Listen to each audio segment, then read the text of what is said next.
Hello, everybody. Welcome to episode 6 of the GSL Local Business Spotlight.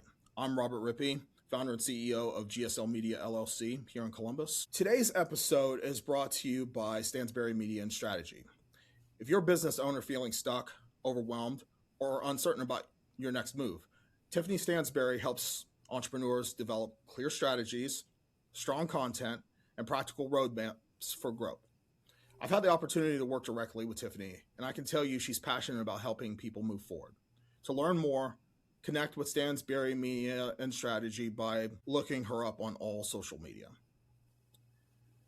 So today, I would like to introduce a dear friend of mine who is a local entrepreneur. We were actually co-workers at one time. This is Brandon Boyd, owner-operator of Senior Care Authority Central Ohio East. Thank you for being on the podcast, Brandon. Yeah, thanks for having me, Robert. Good to see you again, sir. Yeah, you as well. So let's go ahead and get on to your story. So why don't you tell us a little bit about yourself and your background? Yeah, so kind of started in IT directly, even while I was still in high school. I always had an interest in computers and technology, and then I decided I want to do it as my career and went to college for information systems, kind of worked in IT for almost 30 years. Okay. Yeah, it doesn't seem that long, but yeah, since the 90s, I remember Y2K and all that, helping out with that from the IT point of view. So yeah, I went to college, information systems, kind of got into project management, EHR implementations, did project management for a while, did some help desk work, and then eventually kind of got into functional management of IT. So I was the director of IT at a few different behavioral health nonprofits in Ohio.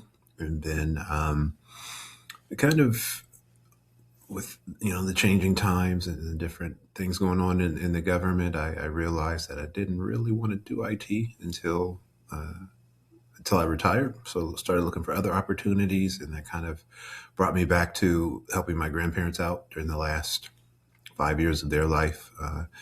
And I just remember feeling so overwhelmed. I didn't know what was what the options were, but I still wanted the best for my grandparents, but I didn't know how to choose the best because I didn't know what options were out there. And so then I was presented with the opportunity of Senior Care Authority, becoming a senior advisor. And it just made so much sense to me, and that I could help families. I could better educate and prepare myself so that I could help my parents more than I was able to help my grandparents.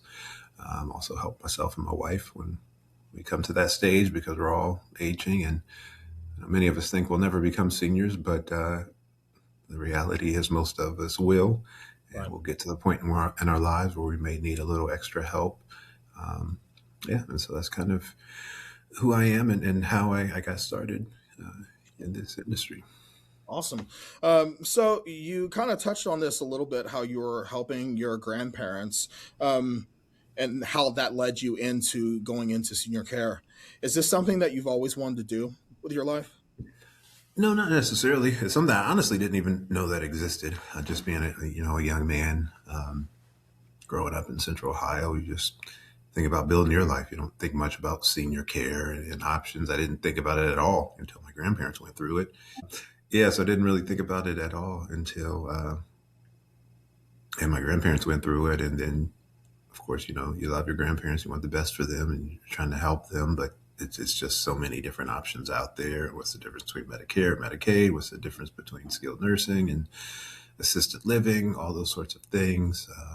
What's the difference between home care and home health? Those are just all things that I had no idea.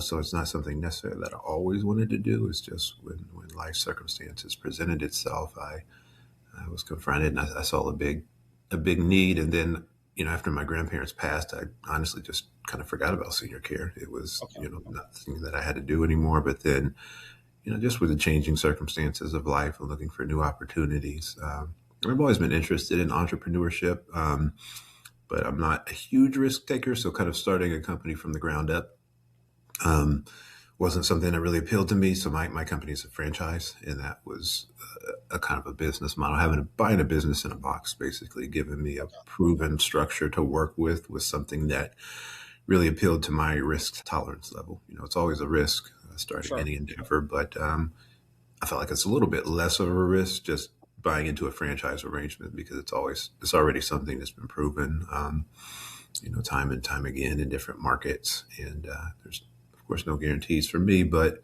it gives me more confidence that I can make this work. And I honestly didn't even know that there were companies out there. I didn't know what a certified senior advisor was, but when I just found out all this stuff, it was like, it almost sounds too good to be true, honestly. And that, I can help families and typically not have to pay or have them pay me, because the way our business works is very similar to real estate in that, most of the time when somebody's looking for a single family home, they work with a real estate agent, and they kind of shop around. They'll let the real estate agent know what they're looking for, their budget, and the real estate agent will start to highlight different homes to them, take them on tours of that home, meet them there, guide them through so that if, it's not quite the right fit, that they can pivot to other options. And so that's similar to our work as senior care advisors, particularly our placement services, and that if someone needs senior living, we help them to shop around. So there's over 200 different senior living options in Central Ohio. So oftentimes when someone needs senior living, they, like my family don't really know much, hadn't prepared very well, don't know all the options. So I can quickly help them narrow that down to 3 options based on their budget, their location, their preferences. I take them on tours, so schedule those tours for them, go with them, accompany them on those tours, help them to ask those right questions and to make sure they're not forgetting anything that's important to them. And then if they happen to move into one of those communities, that community will pay me a referral fee. So it's nice in that a lot of times I'm working with families in a crisis sort of situation. Um, and so I don't have to come to them with my hand out for money saying, hey, I'll help you, but please give me XYZ dollars. It's, hey, I can help you for free. And then I get paid on the back end, kind of like a real estate agent gets paid in that, if you buy a home through a real estate agent, you don't pay them up front.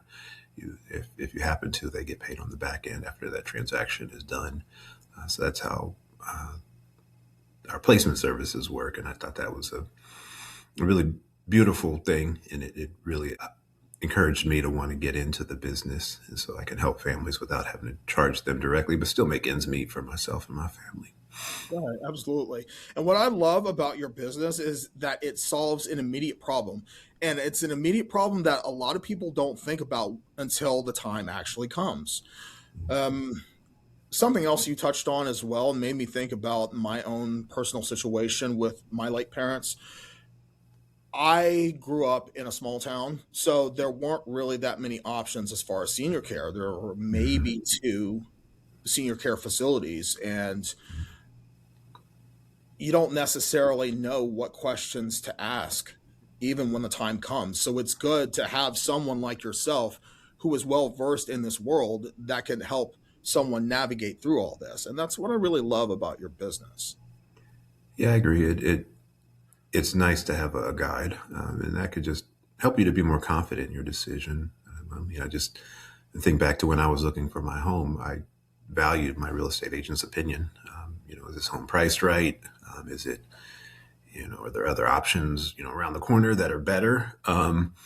Help me to figure this all out. And so that's what I hope. That's what I do for families. So kind of my first 6+ months in business, I wasn't so much helping families, but I was just learning the business. I was going around visiting each and every senior living community in Central Ohio.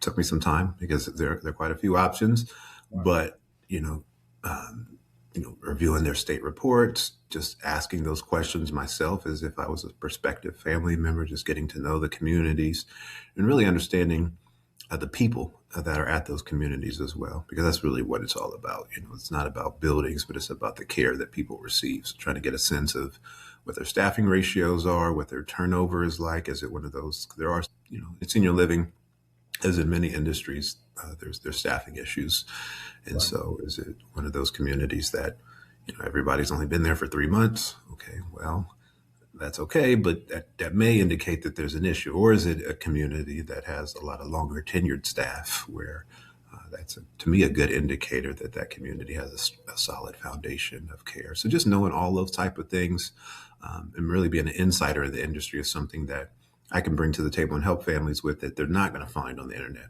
They're not going to Right. be able to Google it, and they're not going to be able to fill out a form to tell, okay, well, this person can't, or this community can't keep staff because of issues that they've been having throughout the years. The internet's not going to tell them that, but just me having my pulse on the local community or the local industry in Central Ohio can really be something valuable for families. Absolutely. So, what were the biggest challenges when you first started? The biggest challenge was just wrapping my head around entrepreneurship and how to fund the new business. When I was first kind of presented with franchising and the different opportunities, you know, I thought franchising was for multimillionaires, and I'm not a multimillionaire at this time. So I thought, it's not really an option for me. But I worked with a franchise broker, was kind of like a franchise broker and career opportunity coach, and he just let me know and exposed me that there were opportunities, franchise opportunities that were within my price range that I could afford, and then just how to fund that was important to me as well because I'd always worked W-2 jobs, corporate America, 401ks, regular paycheck every 2 weeks, Right. and trying to get my mind around that, and figure out and just become comfortable with kind of the ups and downs, the roller coasters of entrepreneurial life, especially at the beginning. Your first few years are always a challenge and a journey, I believe. And yeah, so those are just some of the challenges and the emotional challenges just of, you know, things are different and Sure. just being able to adjust to that. Sure. What mistake did you make early on that you would do differently today? Mm, I would probably start trying to get in front of like audiences more, like public speaking. I felt like I had to get a certain amount of experience, 6 months, 9 months before I could really go out there and confidently speak before people. But that honestly wasn't true. Even from the very get go, after a few months of training and a few months of doing this full time, I still knew more than the general public. So I had value to bring, but I just felt a little bit self conscious about my own tenure in the industry. I was like, well, I don't really have enough experience to be able to teach others and speak to others. And that's one thing that a lot of people hate it, but I actually enjoy public speaking. Um, and so seeking out those opportunities is something that I didn't do in my first few months that I wish I would have done a little bit sooner. I think that would have helped me to gain some more exposure and also just, learn what type of questions people have because, in most public presentations, you kind of have a question and answer session and just being able to learn that. Um, so that's probably one thing I would have done differently in retrospect. Okay. So, how did you get your first customers? Referrals. Yeah. Okay. So, kind of friends and family. So I let, all my friends and family, everybody who I had an email address for, kind of knew right when I started this company because I started sending out basically information, educational information about senior care and that type of stuff. And people would come to me and say, is that really from you or is this spam? Did somebody, do something? And I'm like, no, no, no, that's really me.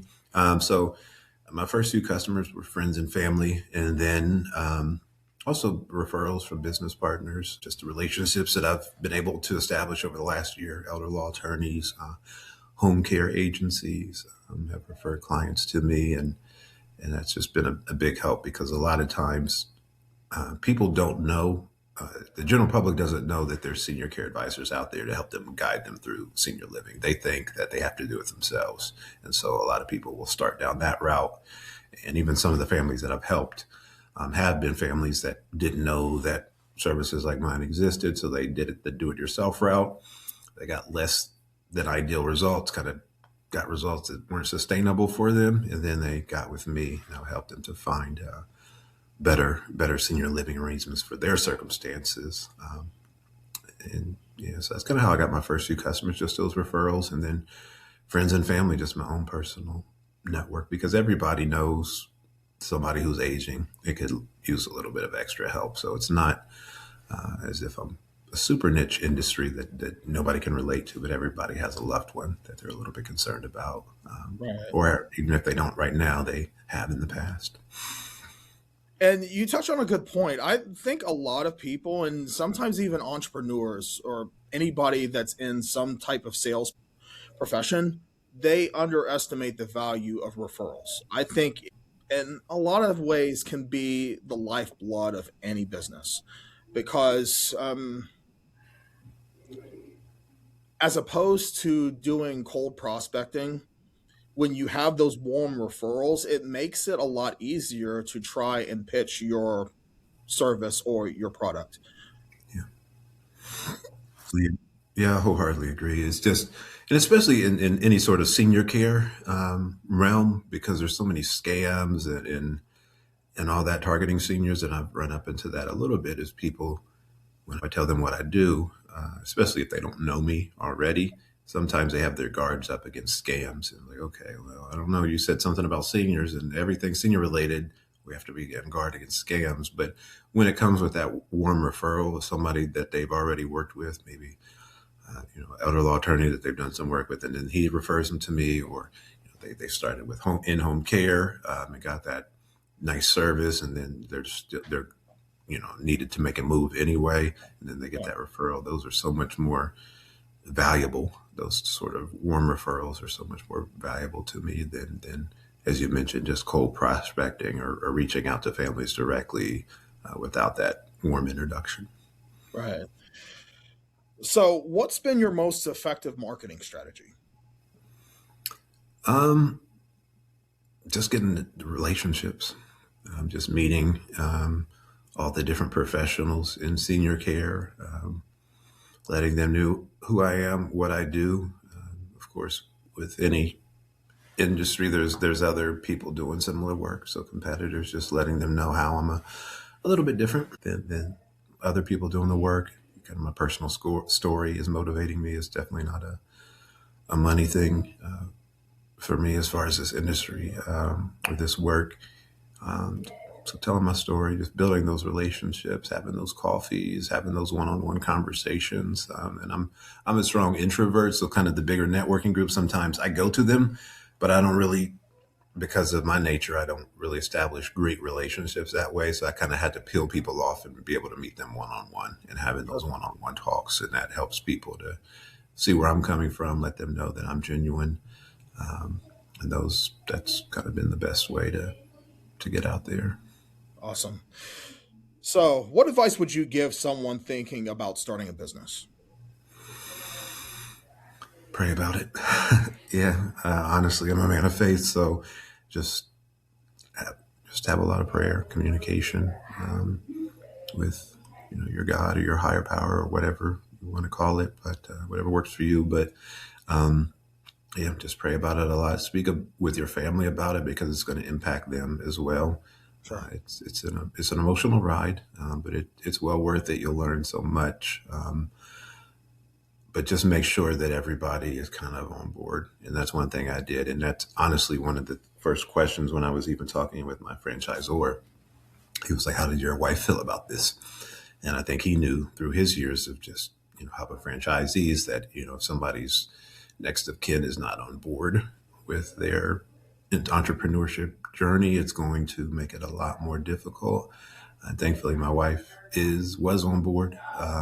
So she's kind of going through this with me, even though, I'm working the business day to day. She's not, but still she's supporting me just as my wife and my next of kin. So yeah, those are some of the things, and just make sure you're financially prepared as well, because it is expensive. You do have to invest, so you have to give a lot more money at first than you're going to bring in, and that's a big transition, maybe from corporate life, getting that paycheck every 2 weeks. You may have to take a step back in net income for a year, 2 or 3, and that can be somewhat challenging, but you got to prepare yourself financially, mentally for it. And yeah, so those are the things. It's not easy, but it can be worth it. And I think, and I was actually talking to a business coach last night, is actually at a Westerville Chamber meeting, and she said the one thing that she felt through her years of business coaching that people did wrong was they gave up too early. Some people, they get in it and they work hard for a year, and then they look up and they're like, wait a minute, well, I haven't made any money, or what's going on? And so they give up, and so they go back to what they're used to, or a year and a half or whatever. But you got to persevere. You got to not give up. Just keep grinding that out, and know that it's going to, like everything else, it's more difficult at the beginning as you're learning and making mistakes and some trial and error, but eventually things smooth out, and you'll reap if you don't tire out. I 100% agree with what you just said. So let's talk more about Senior Care Authority. So, what exactly does Senior Care Authority do? Yeah, I like to think of our services as coming in 3 buckets. So the first bucket is our placement services, and that's where we help families find new homes for their seniors. And I put it that way because rarely will the senior reach out and say, hey, I'm 85, I'm having some difficulties. Please help me find a new place to live. Almost always, it's the family has already stepped up, started providing some care, but they're becoming strained and stressed too. They're getting worried. They're saying, well, mom and dad is living alone. I'm going over there, dropping off meals. I'm having to cut the grass. I'm helping them manage their medications. I'm worried about them falling. Maybe they've fallen a few times, and can they get up off the ground, and those type of things. So typically, if someone's making a move to senior living, is their family is already involved, their loved ones, and they're kind of guiding them and helping them through that process, because they just need some extra help, a little bit more than the family is able to give in their current circumstances. So that's our first service. That's our placement service. That's the one that's almost always free to families, in that when we guide a family to a community, the community will pay us a referral fee. So that's our first and primary service. Our second is our elder care consulting. So that's more for those who are not ready to move yet. It's really important for solo agers, or those who their next of kin is not local here with them. So we can be that boots on the ground care coordination. We do peace of mind visits. Some people are like, I think my mom is fine, but I'm not able to get there. But once or twice a year, can you just go and check on them every month, and then just sit with them for an hour and speak with them and learn about their situation and report back to me as far as any needs that you see. So those are our peace of mind visits. We can help people find skilled nursing facilities through our elder care consulting. So it's really primarily those who aren't ready to move yet, but still need some care coordination.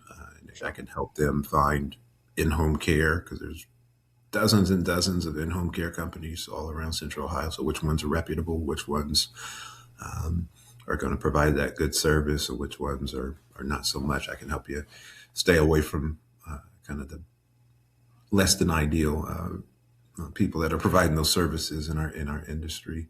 And then our last service is our Beyond Driving with Dignity program. And what that is a facilitated self-assessment for older adult drivers. So Senior Care Authority representative sits down one-on-one with the older adult driver on a tabletop exercise. We don't actually go driving with them. We take them through some memory exercises. We do a learning conversation. And then the goal of that program is to help the older driver themselves come to the safe, dignified conclusion on whether they can continue driving or not. And it's a little bit different approach than some of the other driving programs out there. They're all great. And it's kind of, I view it kind of like weight loss. There's so many different programs to help you lose weight. It's just whichever one works best for you. And Right. but I like our program in that We try to dignify the older adult driver and empower them to make that right decision, because we found that if it's a clinical decision that a doctor just gives, or their family member just gives their opinion that we don't think you're safe to drive anymore. A lot of times the older driver will kind of push back against that decision and still try to drive anyway. And so if it's not the older driver's decision, if they're not on board, they're going to try to still drive, put themselves in unsafe situations. And oftentimes it can be somewhat damaging to their mental health if they're forced into a situation of not driving that they don't quite agree with yet. So we try to get them on board, help them to come to the proper conclusion for them and their family. So it's a very dignified approach. So those are kind of our three buckets of services. Again, our free placement services, then our elder care consulting, which is a paid service, and then our Beyond Driving with Dignity program. So it's all involving with helping older adults and their families. Okay, awesome. What are the biggest misconceptions families have about senior care? I think that you hear a lot about aging in place. And in true, I think we're all aging in place. I'm aging in place. I'm 44. I've been in my home since I was in my late 20s. And so I'm aging in place. And I hope to age here until it no longer works for me. But I think a lot of families, they think that aging in place is always the best and right option. But there comes a certain point in time where maybe it's not.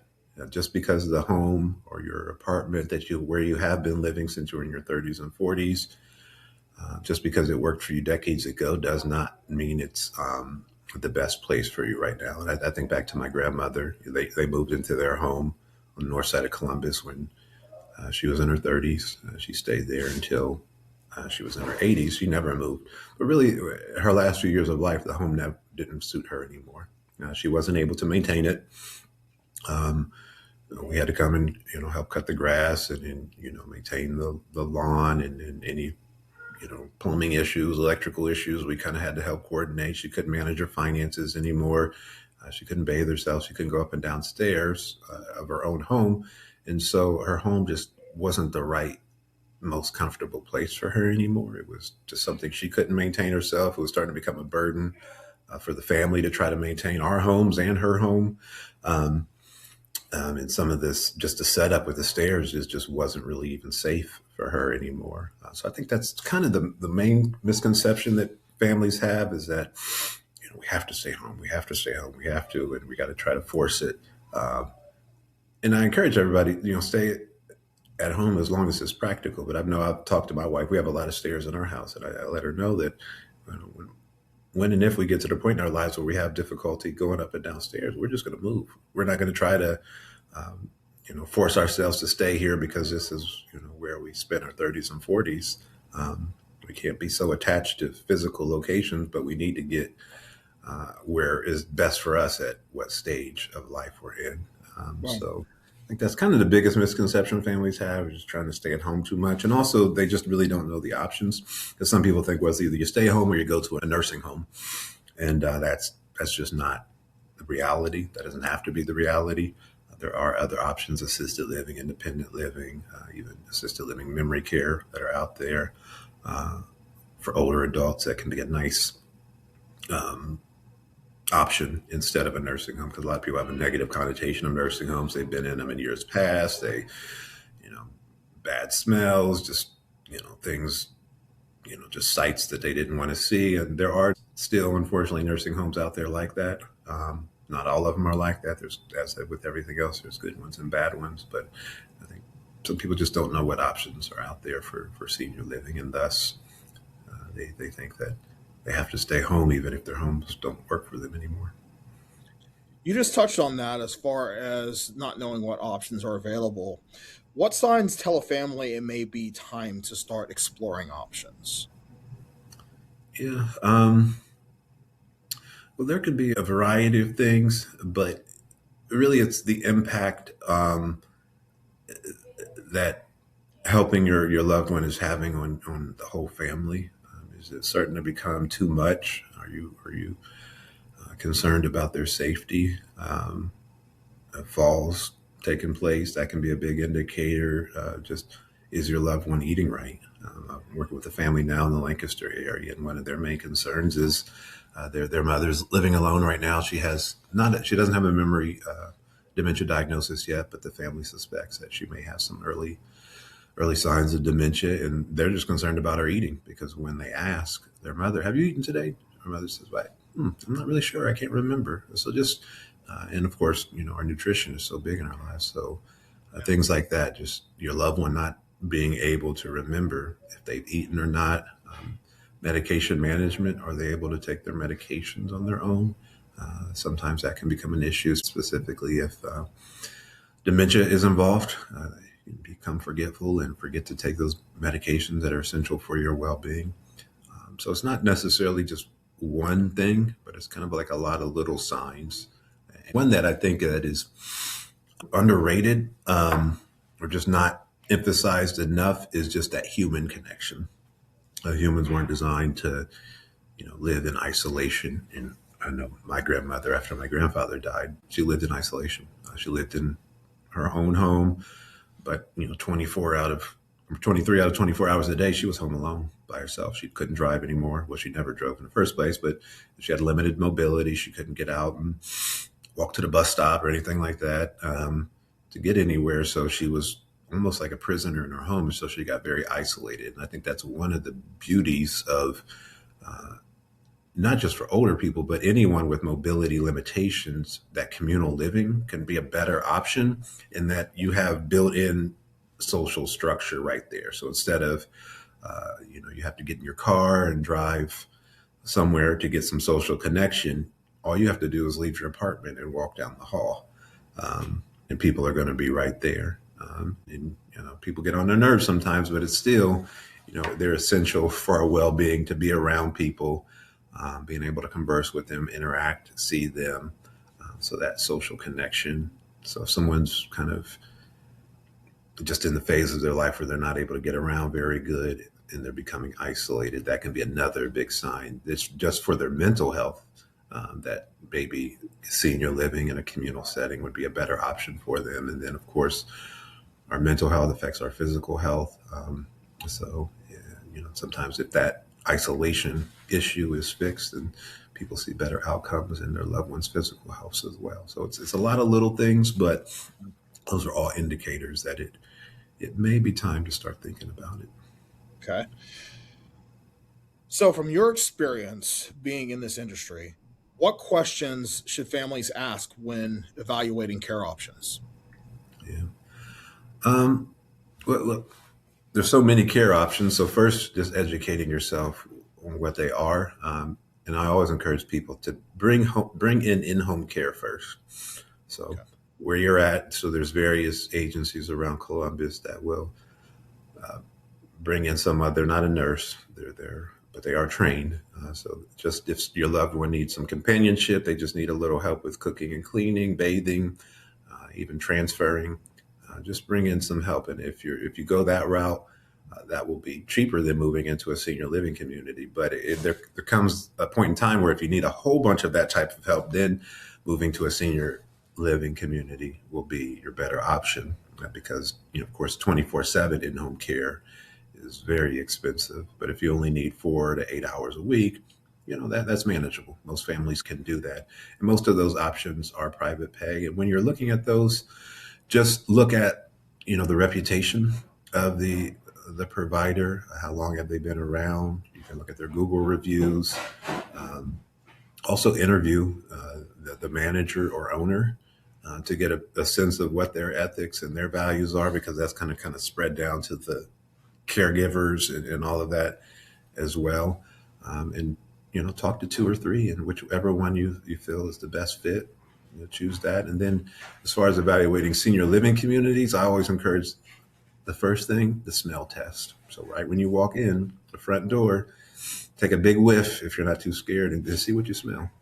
And so if you smell bad odors, then that's a good indicator that there's some things that need to be improved in that community, because bad odors in senior living are associated, but they don't always have to be that way. That's not inevitable. There's many communities that they have issues that could lead to bad smells, but they clean them up quickly. Right. So the smell test, just the visibility of the residents, do they look happy? Do they look engaged? Because, some of the not so great senior living communities, people just slumped in the corners, just sitting everywhere. The staff aren't really interacting with, and the residents aren't interacting. Just how do the residents look? Do they look happy? Do they look engaged? The quality of the community as far as the facilities, location is a big one because even if you move to a 5-star facility that's an hour away, if your family and friends are not going to able to visit you very much, you're going to get lower quality care. Um, but if your friends and if you live to a closer community where your friends and family are in and out all the time, the residents are going to, or the caregivers are going to see that. Caregivers in the community are going to see that and give your loved one better care. So that's a good indicator as well. And then in Ohio, all skilled nursing facilities, all assisted living communities, assisted living memory care communities are regulated by the government, so they give reports. And just look at the last few reports. Of course, no community is perfect. So if you see a few citations, that's not the end of the world. Almost every community has at least a few, but kind of look through their past few reports and how do those look? Are there citations higher than the state average or lower than the state average? That could be a good indicator. And what type of things are they being cited on? Is it caregivers issues type where care wasn't given properly, or is it more just administrative paperwork that maybe wasn't as tight as it should be? So it's just some of the things to think about when you're looking at senior care. So first, kind of the in-home care, evaluating that, and then if you do need to make a move, then there's a different set of criteria there.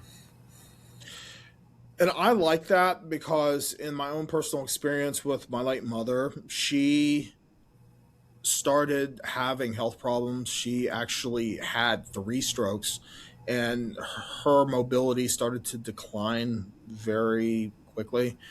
And she was very adamant about not wanting to go into a nursing home. So, what I did when I was caretaking for really both of my parents, but specifically when it was just me and my mother, was to make sure that she could maintain as much independence as possible in her own home. So I think that is very important that you suggest that first as opposed to jumping to, for lack of a better term, nuclear option, I guess. Mm-hmm. Yeah, it depends. But it's all about family preferences, what the person wants. There's some people that they're very proactive and they want to plan ahead, and they'll move into senior living communities when they're in their 50s or 60s, and they're completely independent, but they know that, just how things go in this world, that there could become one day when they're not. So they'll move into a senior living community, and then some of these are called like continuing care retirement communities. They'll move in when they're independent, and then if they happen to need assisted living down the road, they can still live on the same campus. They don't have to move to another part of town or search for another community. And some of those communities have memory care right there as well. So if they get a memory diagnosis later on, or if they have need skilled nursing, some of those are right there. And so some people are like that. They're proactive. They'll sell their home when they're in their 50s and 60s because they know they're getting older. They know how it goes. That most people, as you get older, things start to change. You may lose some of your mobility and your ability to move around. So they kind of preemptively, I say, move into a senior living community before they actually need it when they're still completely independent. But some people have the other view, is that they want to stay away from them for as long as possible. And it's just, whatever works for the family and the individual. Because I never, and even to move into senior living communities, you have to meet for certain qualifications of activities of daily living to Sure. move into assisted living. And so, these communities aren't, I'm not encouraging everybody to go to them, but you need to meet a certain threshold of care that you need before even qualifying to move. And so, yeah, I encourage everybody, just try to do it at home first, but just recognize that there may be a point in time when caregiving where you are just is no longer the best option. Um, what has entrepreneurship taught you about yourself?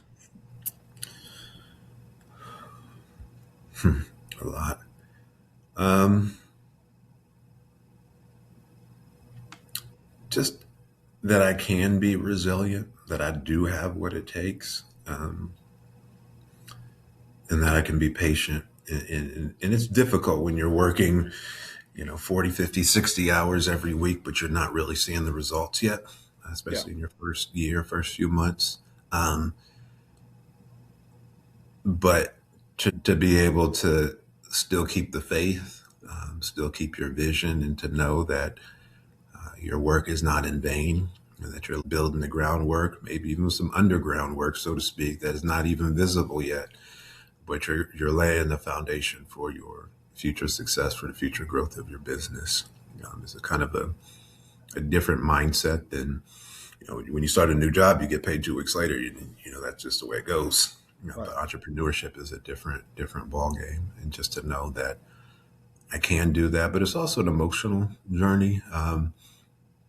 And so that's one thing that I've learned about myself as well is I just need to protect my mental state and take care of myself, and not try to run myself ragged because I'm a hard worker, and sometimes my impression was, well, the harder I work, the faster results are going to come. Well, if you plant a seed, you can't, you got to wait for it to grow. You can't, Right. stomp on it or overwater it or underwater and expect it to the cycle to speed up or go any faster. So sometimes it's just a matter of planting those seeds and kind of keeping an eye out and seeing which one is growing, and then you can give your attention to that one. So those are some of the things that entrepreneurship has taught me about myself. Is just how to be even more resilient, but also the importance of balance and self-care, taking care of your mental health, your physical health, because especially if you're new and the business is just all you,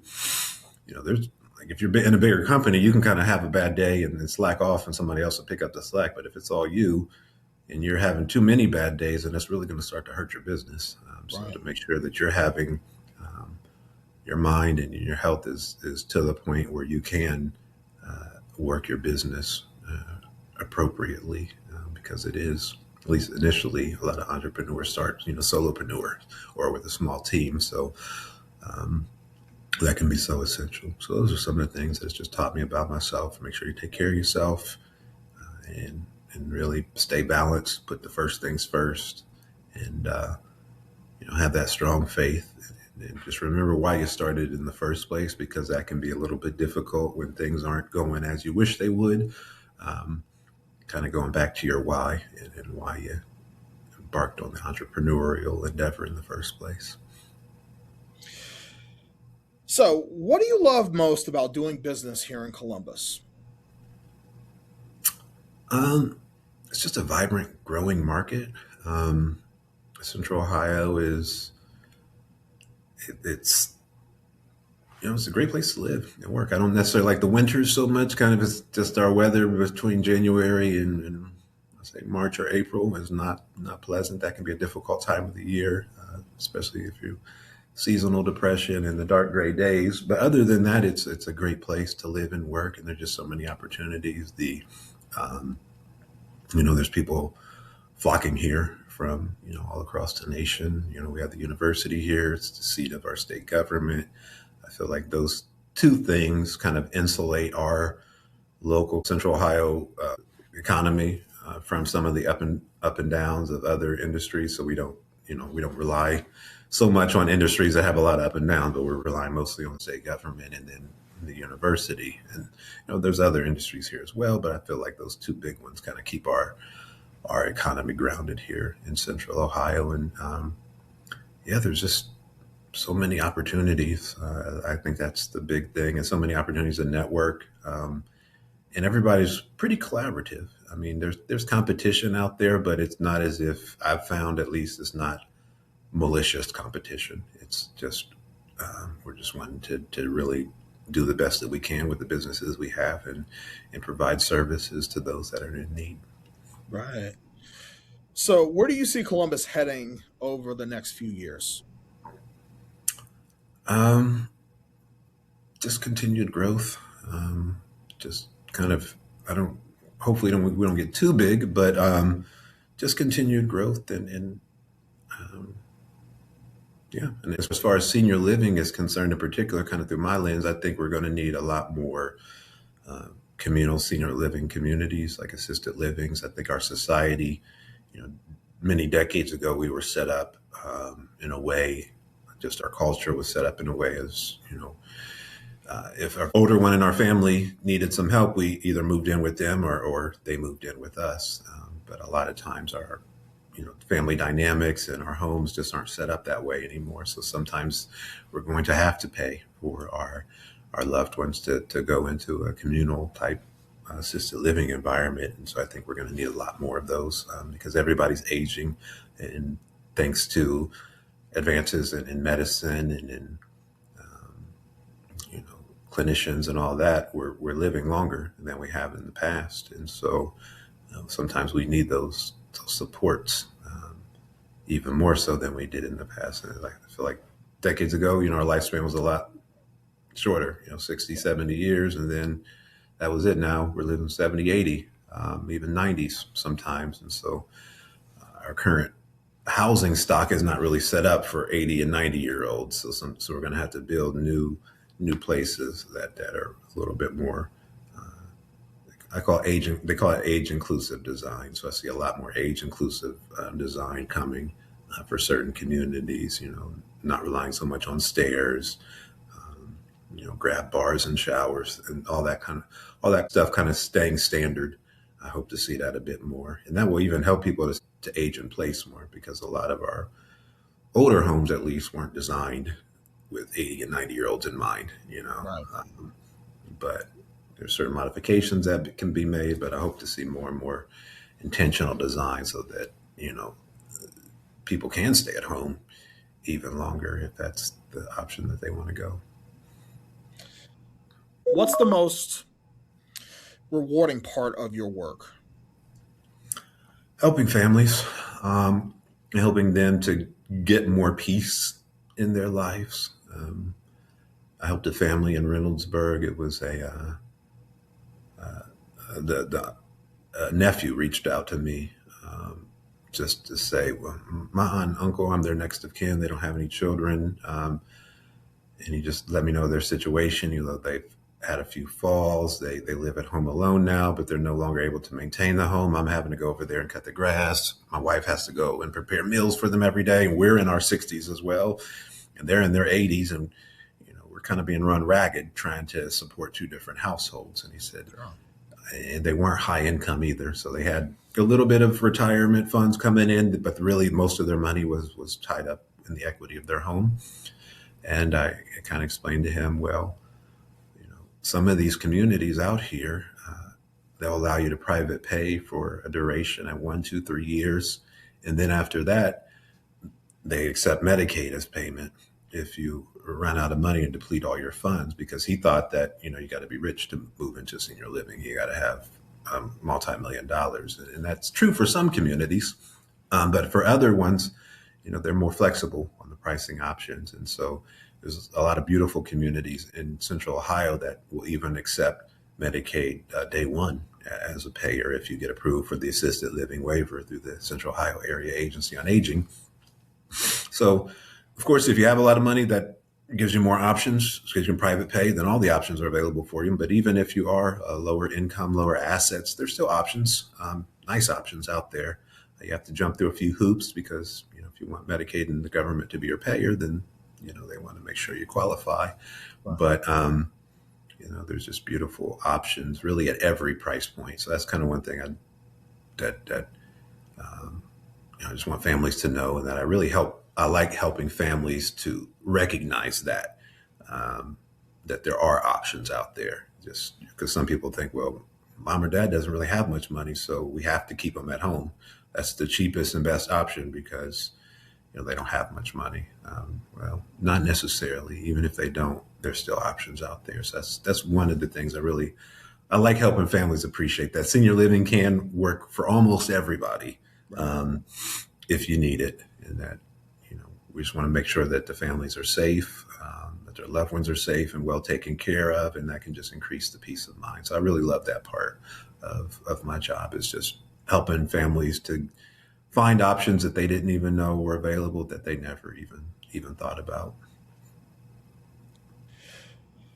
If you could give yourself one piece of advice to your younger self, what would it be?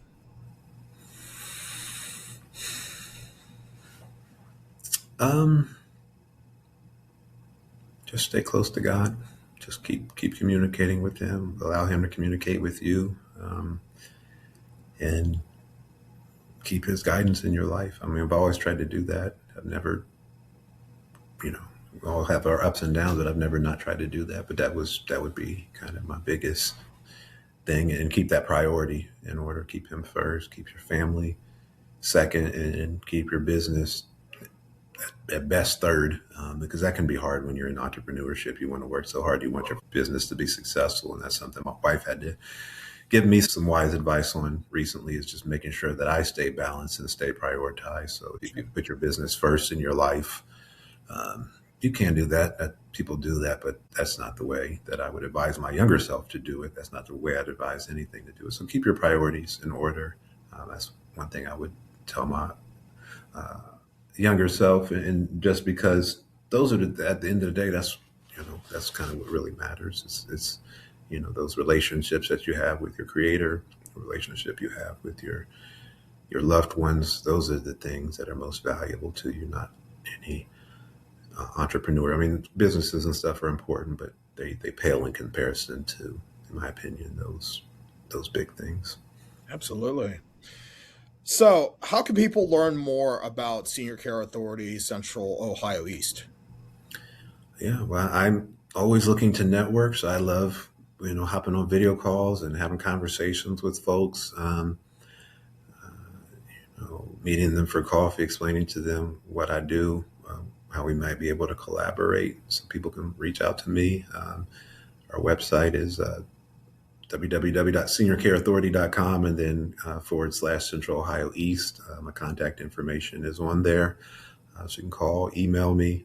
So you can kind of read about our services on our website, but I love kind of having conversations with people, because that really can make things real for them. I can kind of explain the business model. So if anybody wants to learn more, I just encourage them to reach out to me directly. My contact information is on my website, my phone number, email address.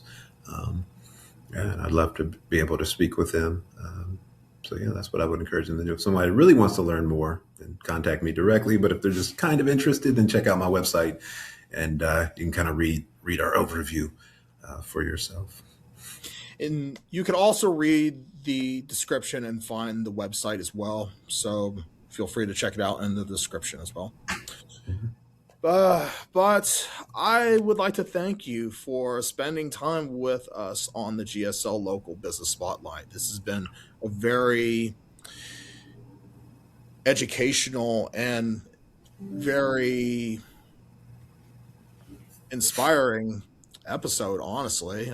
Just learning things that I didn't know necessarily about senior care. And you seem to bring a lot to Central Ohio as far as what you offer and what your business offers. And I really appreciate you being on the podcast. Yeah, thank you for the opportunity. And yeah, I'm passionate about senior care and helping families. I think that's evident by everything that I've said and just my disposition. But thanks for the opportunity, and for having me on the podcast. Wish you and GSL the best. I appreciate that. Again, this episode has been brought to you by Stansberry Media and Strategy. If you're a business owner feeling stuck, overwhelmed, or uncertain about your next move, Tiffany Stansberry helps entrepreneurs develop clear strategies, stronger content, and practical roadmaps for growth. I've had the opportunity to work directly with Tiffany, and I can tell you she's passionate about helping people move forward. To learn more, connect with Stansberry Media and Strategy on all social media platforms. So that being said, that has been the GSL Local Business Spotlight for now. I'd like to thank Brandon for being on the podcast. And definitely go check out his website if you are very interested in what senior care options are out there. So for Brandon, this is Robert Rippey from GSL Media signing off for now, and we will catch you on the next episode. Take care.